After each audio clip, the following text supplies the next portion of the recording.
Salman, world cup को कैसे देख रहे हैं? अब तो इख्ताम हो गया और फिर फिनिशिंग, आप कैप्टन हैं, बहुत सारा आपके ऊपर इस हवाले से बात हो रही है।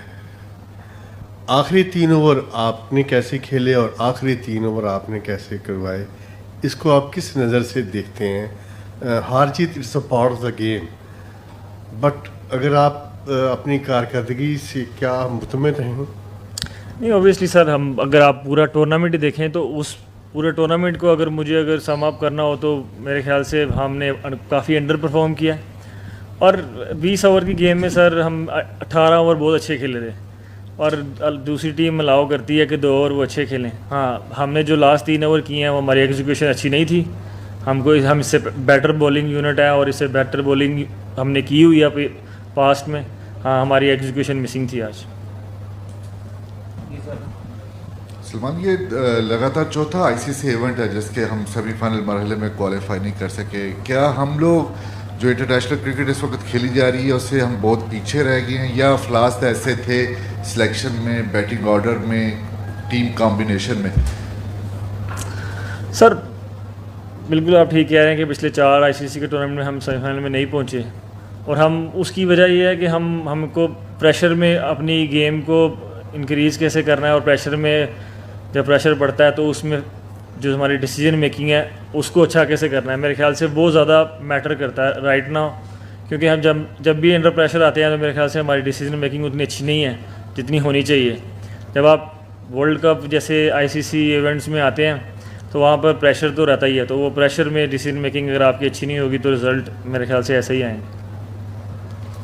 सलमान उस्मान खान, हमने उससे इस टूर्नामेंट से तो अब हम बाहर हो गए हैं। क्या इस हार की ज़िम्मेदारी आप लेंगे और कोच लेंगे? क्योंकि हमने इस पूरे टूर्नामेंट में देखा है कि स्पेशलिस्ट हमने कम खिलाए हैं और ऑलराउंडर्स के साथ हम ज़्यादा गए हैं। तो क्या समझते हैं कहाँ पे किस चीज़ को आप ब्लेम करेंगे? और ये जैसे सुहेल साहब ने भी कहा कि ये तीसरा चौथा टूर्नामेंट है, हम अगर मगर की सूरत हाल में चलते रहे, दुआएं भी की कौम ने, सब ने की, और आज मौका था लेकिन वो मौका भी गंवा दिया। सर बिल्कुल जिम्मेदारी लेंगे, क्यों नहीं लेंगे, क्योंकि हम लोग ही ऑब्वियसली टीम को सिलेक्ट करने में हम भी इन्वॉल्व थे और प्लेइंग 11 या जो भी प्लेयर्स लेकर आए थे उनको खिलाने वाले भी हम लोग थे। तो जिम्मेदारी हम लेता हूँ, मैं भी लेता हूँ और आई एम श्योर कोच भी लेंगे। और सर बात वही मैंने जैसे उनको जवाब दिया वो सेम ही बात है कि हमको अंडर प्रेशर आकर जो डिसीजन मेकिंग है वो अच्छी करनी पड़ेगी। क्योंकि बेसिकली जहाँ पर मिस्टेक्स आपसे होती हैं, आपके प्रेशर में ही आपसे मिस्टेक्स होती हैं। तो और आईसीसी इवेंट्स में तो प्रेशर, हाई प्रेशर रहेगा ही, क्योंकि आप दुनिया की बेस्ट टीम से खेल रहे होते हैं और एवरी गेम वेरी इंपॉर्टेंट होता है। क्योंकि आप एक गेम हारते हैं तो ऐसा लगता है ऐसे अब टूर्नामेंट से बाहर हो जाएंगे। तो वो मेरे ख्याल से अंडर प्रेशर जब आते हैं तो उस टाइम डिसीजन मेकिंग अच्छी करनी पड़ेगी हमको। सलमान, अबू बकर है। आज जो प्लेइंग 11 खिलाएगी वो कंपैरेटिवली बेहतर थी और रिजल्ट्स भी आपके फेवर में गए। तो क्या आप ये समझते हैं जो इससे पहले प्लेइंग 11 की सिलेक्शन थी उसमें कुछ गलतियां हुई, और एज अ कैप्टन आपका उसमें कितना रोल था? सर आज जो प्लेइंग 11 जितना क्लोज गेम हुआ है उससे पहले जो गेम्स थे वो जो जीते थे वो ज़्यादा ईजीली जीते थे। लेकिन सर हम कंडीशंस को देखकर और जो सिचुएशन हमारे सामने है उसको देखकर प्लेइंग 11 को बनाते हैं और कैप्टन और कोच मिलकर ही बनाते हैं। और हम लोग ये नहीं देखते कि कौन से मैच में कौन से प्लेयर्स खेल सकते हैं, हम ये देखते हैं कि सिचुएशन क्या है और कंडीशन क्या डिमांड कर रही है, उस हिसाब से प्लेयर्स को खिलाते हैं। आज जो था हम लोगों को ज़ाहिर बात है हम डिफरेंट मैच था हमारे लिए, क्योंकि हम लोगों को 13 ओवर में जीतना था, या हमको आइडिया था कि हमको 65 रन से पहले उनको आउट करना है। तो उसी हिसाब से हमने टीम खिलाई थी। सलमान, बहुत अफसोस है कि पाकिस्तान की टीम बाहर हो गई। आपने एक इंटेंट शो की थी 3 नंबर पर आकर श्रीलंका वाली सीरीज़ में, लेकिन ये पूरा टूर्नामेंट आपके लिए भी बहैसियत बैटर भी अच्छा नहीं गुजरा। तो आप समझते हैं कि आप खुद कप्तानी से छोड़ेंगे T20 से, या आपको क्रिकेट बोर्ड हटाए? सर बिल्कुल ठीक कह रहे हैं आप। मैं 3 नंबर पे आकर श्रीलंका सीरीज़, ऑस्ट्रेलिया सीरीज़ काफ़ी अच्छा खेला था और अभी उस वर्ल्ड कप में वैसी मैं परफॉर्मेंस नहीं दे पाया जैसी मुझे देनी चाहिए थी। और मेरे ख्याल से पूरे वर्ल्ड कप में साहबजादा के अलावा हम बैटिंग यूनिट हम लोग उतना अच्छा खेला नहीं है। और सर डिसीजन अभी राइट ना हो सर, मुझे लगता है कोई भी डिसीजन होगा वो इमोशनल होगा। वापस जाएंगे, थोड़ा सा टाइम लेंगे 2-4 दिन, उसके बाद जो भी डिसीजन होगा वो करेंगे। अस्सलाम वालेकुम सलमान अरफा फिरोज़ है। सलमान, इस T20 वर्ल्ड कप में सबसे बड़ा जो एक डिबेट जिस बात पे रही हुई नंबर 4 पर बाबर आजम का खेलना था। कुछ ने कहा खेलना चाहिए, कुछ ने कहा नहीं खेलना चाहिए। एक हफ़्ता पहले आपके हेड कोच माइक हैसन आए थे प्रेस कॉन्फ्रेंस में, उन्होंने कहा जी पहले 6 ओवर्स में बाबर आजम से बेहतर बल्लेबाज हमारे पास हैं, 10 ओवर्स के बाद बाबर की हमारे पास ज़रूरत नहीं है, तो पीछे 4 ओवर्स जो है बचते हैं। आपको क्या लगता है कि बाबर को आपने ठीक यूटिलाइज़ किया T20 वर्ल्ड कप में? और सेकेंडली माइक हैसन कप्तान बनाते हैं, कप्तान हटाते हैं, उनकी सिलेक्शन में बहुत वोट है उनका, प्लेइंग 11 में बहुत ज़्यादा उनकी राय है, आकर वो इस तरह के बयानात देते हैं। आपको क्या लगता है कि वो डोमिनेट ज़्यादा कर रहे हैं और आपको जो वो एक डमी कैप्टन के तौर पे पोर्ट्रे कर रहे हैं?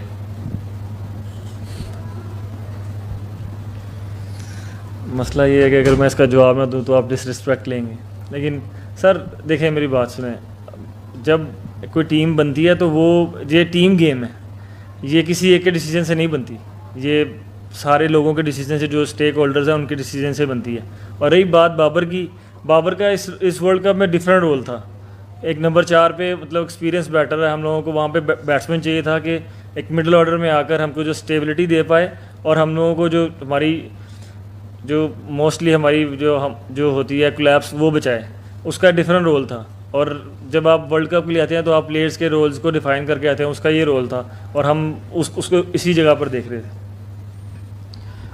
सलमान, आज के ओपनिंग स्टैंड के बारे में बात कीजिए, स्पेशली द डिसीजन फ़खर ज़मान को ओपनिंग में खेलने के लिए, और what went behind this and वो कैसे गया? आई मीन द एग्जीक्यूशन तो आपने देखा, it was very good, but again from 176 4 no loss and then what happened after that, तो why don't you explain both of this?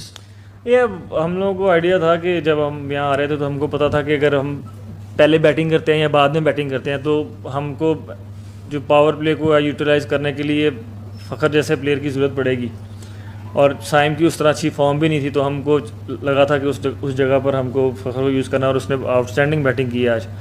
और मैं वही बोल रहा हूँ कि जब हमको पता था कि 65 रन से हमको जीतना है, तो हम लोग फिर उसी इंटेंट से खेल रहे थे, तो उसमें हमारी पार्टनरशिप ओपनिंग बहुत अच्छी गई। लेकिन उसके बाद मेरे ख्याल से उस वक्त विकेट भी गिर सकती थी, क्योंकि जो भी जा रहा था वो जाकर कोशिश कर रहा था कि जितना मैक्सिमम रन बन सके वो बनाए, और इस पिच पे मतलब मुझे लगता है कि नए बैट्समैन के लिए थोड़ा मुश्किल था। Salman, when you got past 200, what were your thoughts about whether you'd be able to keep Sri Lanka to the score you needed to advance? Of course, when we scored 200, we always knew 148 we're going to defend, and we were thinking we can do that. But you gotta give credit to Daswan, the way he batted as well, and Ratan Aike as well. I think they both batted brilliantly, but we did put pressure on them, but they batted well as well. Salman, Fakhar ज़मान को जब playing 11 से जब से लाया गया है, England के ख़िलाफ़ भी एक कैमियो खेले थे, आज इतना अच्छा बैटिंग किया है, लेकिन पहली 4 मैचों में उनको प्लेइंग 11 में जगह नहीं मिला। तो हाइंडसाइड में आपको ये क्या लगता है, बोर्ड डिसीजन गलत था, और इस फॉर्मेट में फ़खर ज़मान ऑटोमेटिक चॉइस होना चाहिए?